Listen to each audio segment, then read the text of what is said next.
Please stand by. Excuse me, I'm talking. It's coming. It's coming. It's coming. It's coming.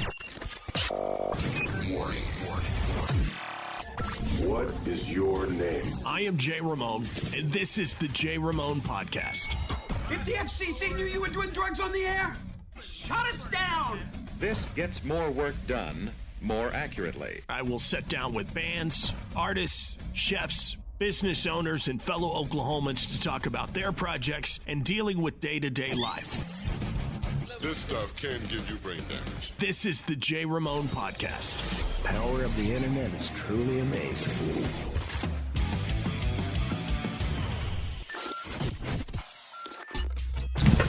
This is the Jay Ramone Podcast, and I am in my office with very special guests, Nico and Kyle from the band Medicine Horse. Hey, what's up, Jay? What's up? Thank you guys very much for making the trip from Tulsa down. I appreciate it. Yeah, no problem. I know traffic on I-44 is a little weird now. It goes from like 4 lanes at hyper speed to down to 1 in some cases. So they're trying to play with your emotions a little bit. The same way it's also, man. The streets are weird. So, Kyle, I've known you for what, almost 2 decades now? Yeah. Over 2 decades. Yeah. I was trying to think the band you were in when I first met you. Was it 80 Proof or was there one before that? No, it was 80 Proof. Yep. And then after that with Smoke Brings... yeah, with Smoke they gave their offering, and then we turned into Smoke Offering, and then we laid it down in 2017. And then you kind of went on hiatus musically for a little bit, and then all of a sudden you messaged me and said, hey, we've got this new project, but I'm going to preface it. I'm not singing. Right. I'm playing guitar. And I wasn't ready for that. Like, I didn't really expect that coming from you because you have always been a front man. Yep. Always been a vocalist. Yep. And then I was talking with Turbo, our friend, what was the deal where we got all these musicians to come together and play kickball for a charity or something? Oh, man, I forgot about that. Yeah, Turbo had me down.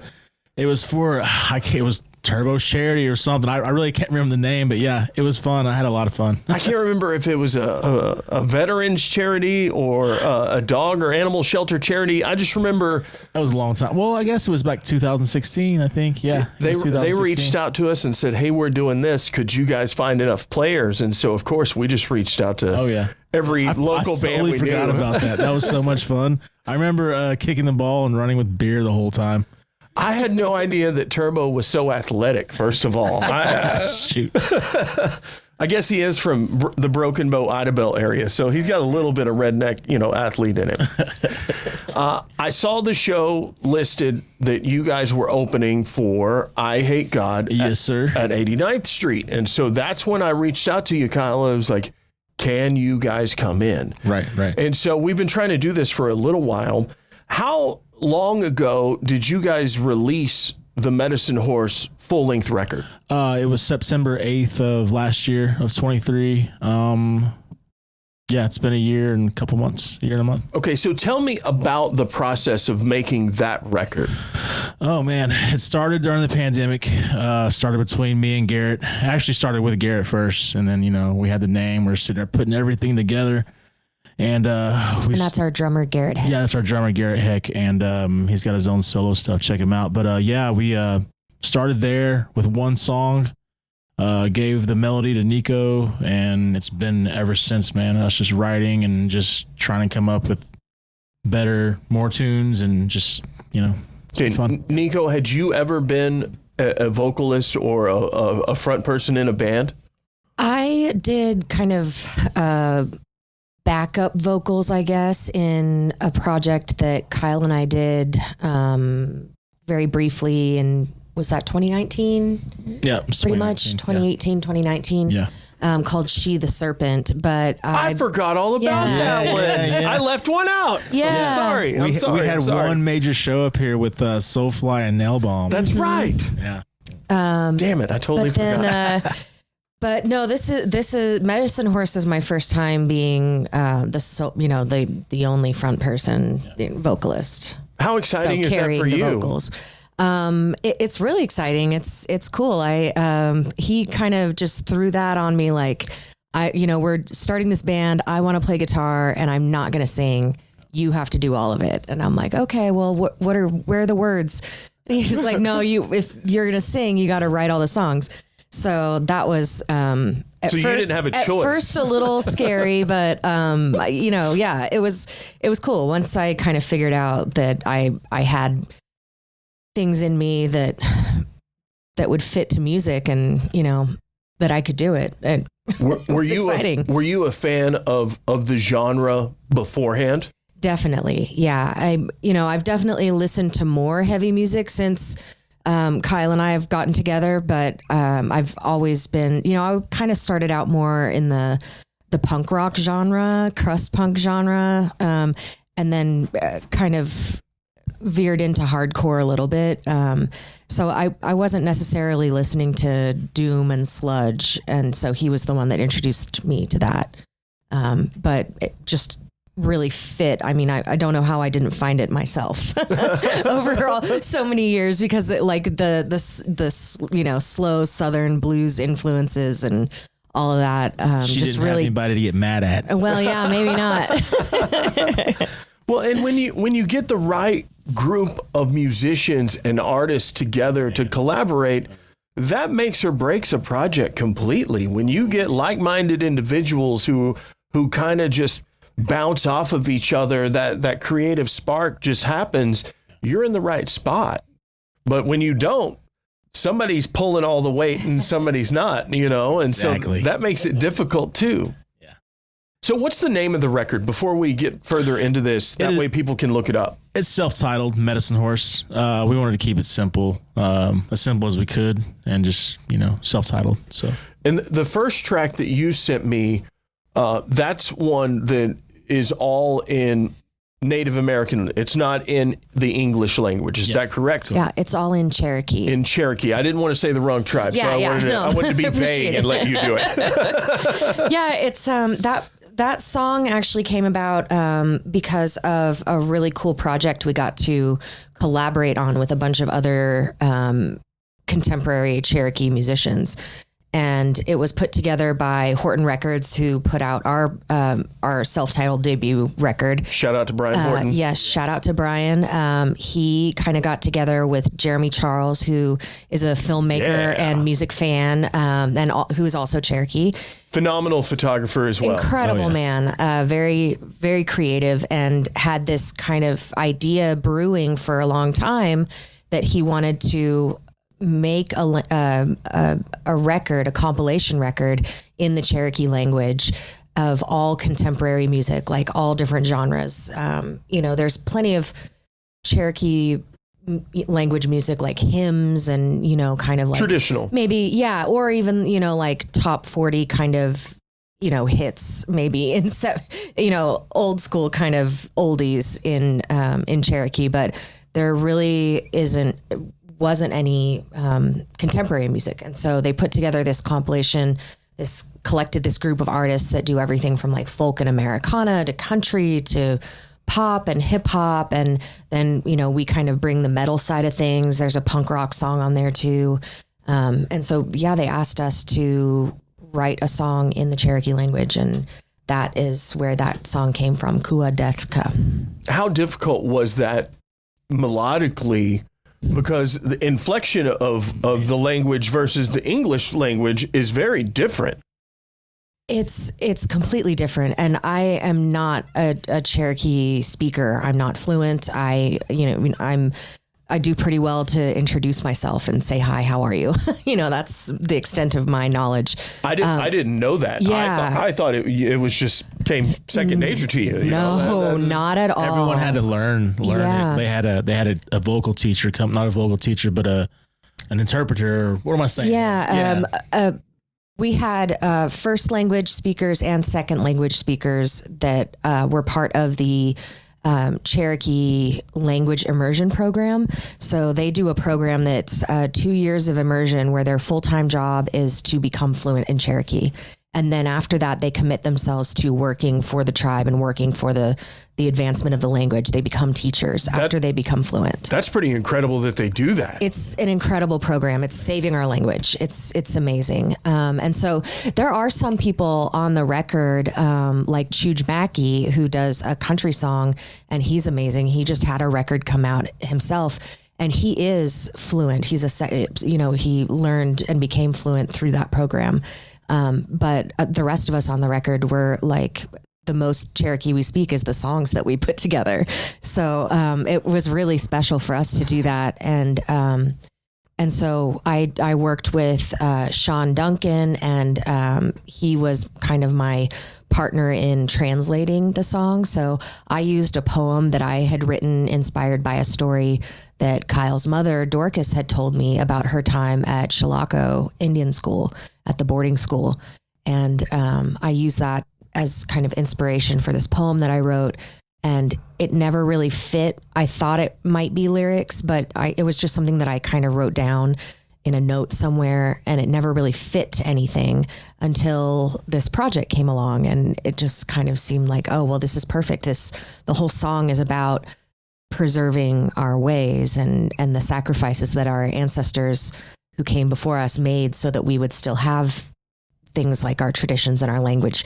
So it just really felt perfect in that spot. And so that's what I kind of submitted to Sean and said, okay, let's try and, translate this poem into Cherokee. And, a lot of turns of phrase in English don't have an equivalent in Cherokee. There's just a very different way of speaking and really a different way of looking at the world and relating to everything in the world. It's like embedded in the language. So, I learned a lot about just Cherokee identity in general, just by learning about how that would translate into Cherokee, how to tell the story that I was telling in the language. So has that changed the way you tell stories in English?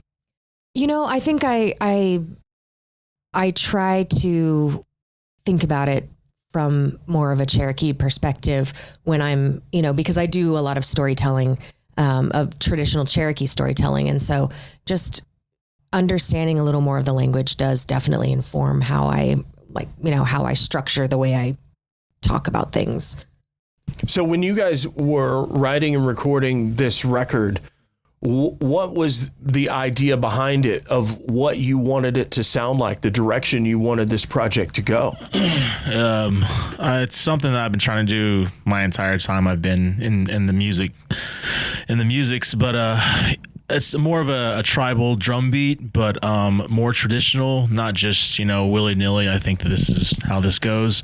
I was born and raised out in those dances, so it's something that I've had in my head for many, many years, and it's finally coming to light. So it's a little bit happened with the Cherokee song we did, and for the new record, I've got 2 that are coming, and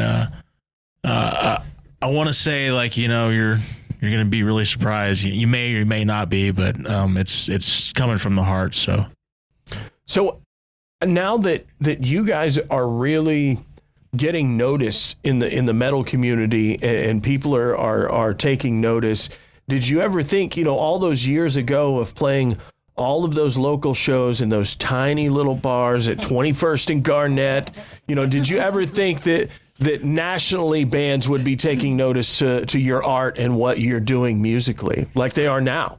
Yes, I did. I've been doing this a long time, Jay. It's what I've been shooting for. So yes, I've just been waiting for the right combination of people. Time. Good God. I knew I'd bring it out of him eventually. That didn't take that long.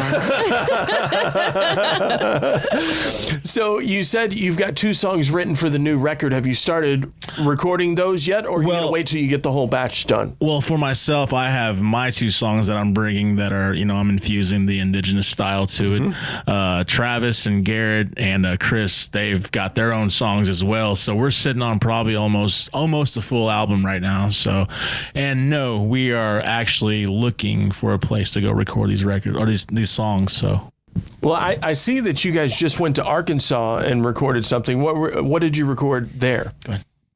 We were at Crisp. Yeah, we were at Crisp Recording Studios in Fayetteville, and we recorded a live set for, I forget the name of the show. NPR. For NPR, but it's for a specific show on NPR. I can't remember. I can't remember either. That's really cool, though. Yeah, it'll that'll be coming out soon, and so we did video and also recorded the audio, and so we did an interview and everything with that too. Yeah. It was awesome. It was so really cool. we just did the studio just a three song set, and the studio was so incredible, and we worked nice. with Darren Crisp. Was just so cool to work with, and it was a really great experience. We might be going there to record the album. We don't know yet. Yeah, that'd be really cool. It was amazing. So you guys have always, or at least Kyle, all of the bands you've been in, you've always opened for national bands. Whoever it was touring through, you were on that show, and your projects were opening. Right. Now that you're starting to get bigger, who would you like to see Medicine Horse go out and tour with? I mean, our main focus is like trying to go on tour with Down. They're I second that. We look up to them. I mean, anybody really, but I love Peeling Flesh. I want to go on tour with Peeling Flesh. Dude, that band's killing it right now. Oh my God, they are the shit. Heavy band. Heavy. We've been listening to a lot of that lately. Yeah, love it. What else? So proud to see that happen. What am I listening to? Yeah. God, man, I'm back in the old days. I'm still on the old Jimi Hendrix blues album right now. I kind of I'm down with that. Yeah, big time. That's what's in my ears right now. So the new Cure record that just came out. I'm listening to that. I haven't listened to that yet. So now I'm going to, now that you've given it a recommendation. It's so good. And did you listen to it all? Yeah. God damn. I did it without you. I've only heard a few of them. Sounds good. So obviously we would love to see you go out on the road with Down, and I think that would be, a phenomenal fit together. But since you bring that up, it reminds me, I ran into you guys at Jerry World in Arlington at AT&T Stadium. That's right. At Metallica. I'm walking up the stairway to and there you are. And I just yelled, Kyle, and so we had a mini reunion right there at Jerry World. I know you're a massive Pantera fan. Massive. I am as well. And we've heard this argument for years. Okay. That there's fans on the fence that are angry that Phil and Rex put two other guys in there and are out touring. Right. And then there's people like me who never got to see Pantera in its heyday. Right. And so I'm excited that I can go and sing every word, as a real fan. That's what it's about. And so I wanted to get your take on it and where you stood. It's amazing, man, that they're giving people a chance to come see a once in a lifetime show, regardless of the happenings that have happened in that band. I'm not going to speak on it because everyone knows. Be thankful that they're doing that. I mean, honestly, because it's something that I felt I needed. I know I needed it. I know a lot of other people needed it. I bawled my eyes out in Arkansas. It's like, man. Rocklahoma, cried like a baby. Yeah. Could not wait to go see it in Arlington, to say I saw it in Arlington and pay tribute to the Abbott brothers in their hometown. Oh, yeah. Had to. Yeah. And I'll go again. I don't care how many times they come through. I'll go every single time. Oh, yeah. And it was well worth the price of admission. And I thought Charlie and Zach were perfect fits to fill those roles and continue that legacy. So I'm glad they did it. Yeah, me too. Well, guys, I don't want to take up a whole lot of your time, but I do, Nico, want to talk about some of your other projects that you've been involved with outside of music. As a chef, you've gotten to do some pretty amazing things in the last few years. I have. Yeah. It's kind of crazy how I always thought I would be like touring the world with music. And I still might, but said we were. Yeah. But somehow line cooking brought me pretty far.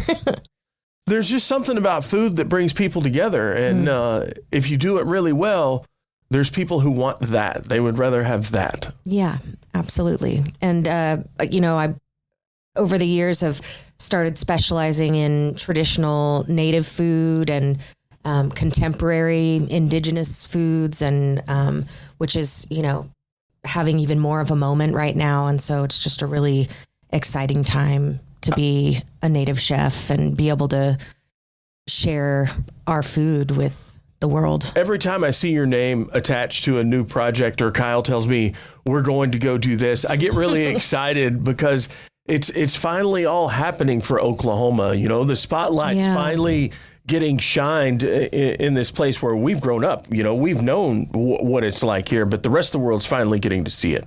Yeah, it's exciting. The film industry, especially around Tulsa with the new Cherokee Nation film studios out there, which is like just incredibly state of the art. Like there's all these new partnerships that are happening that are going to be bringing lots of really exciting stuff that it just has ripple effects in the food world, in the entertainment industry, and in everything. It's just going to be really exciting to see what happens in Oklahoma. I think it's awesome. In the arts. We're finally, the arts are finally getting their due that they should have. Yeah.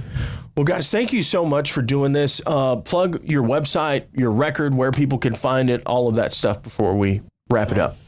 Well, the record is streaming everywhere you stream, and it's available. All the streaming platforms. It's also available on the Horton Records website, and our Bandcamp is a really great place to access our music. You can buy the record through there. We've got merch on there. And you can find us on social media at Medicine Horse 918. And we have Instagram and Facebook both. And we have TikTok, we have TikTok. We also have TikTok. Unfortunately. I don't touch it. I don't either. You guys go follow Medicine Horse, buy the record, stream it, and go see him live. This has been the J. Ramone Podcast.